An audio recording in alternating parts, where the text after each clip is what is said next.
So this question looks like a translate word problem question. So we're going to read it, but we're going to make sure that we stop at the end of each sentence to make sure we understood what we just read and also write down any quantitative information as we read it. So this question says, near the end of a U.S. cable news show, the host invited viewers to respond to a poll on the show's website that asked, do you support the new federal policy discussed during the show?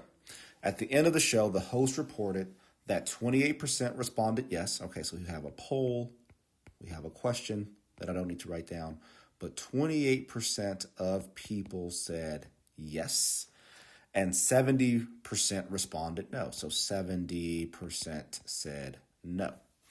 Which of the following best explains why the results are unlikely to represent the sentiments of the population of the United States? Okay, so there's already obviously some issues with the poll, right? You're only getting U.S. cable news show watchers, and you're also only getting people who decided to respond to the invitation to answer the poll. But let's see what the answer choices say.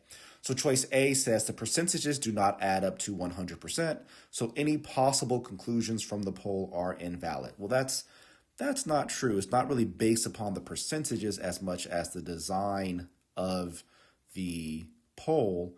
However, I can see why some students might choose this and say, well, hey, it is true that they don't add up to 100%.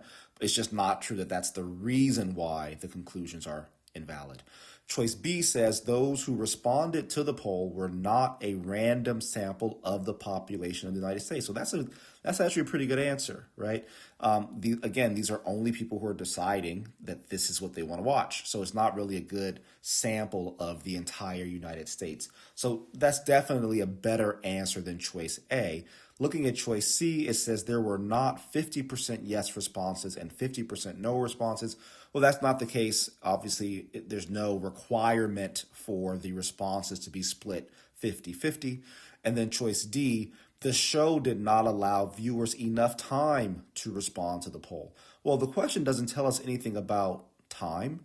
In fact, we are basing our answer only on the design as we know it, right? So we don't know how much time was given. So I can't really say that time had anything to do with it. So D is gone. And for that reason, choice B is the best answer here.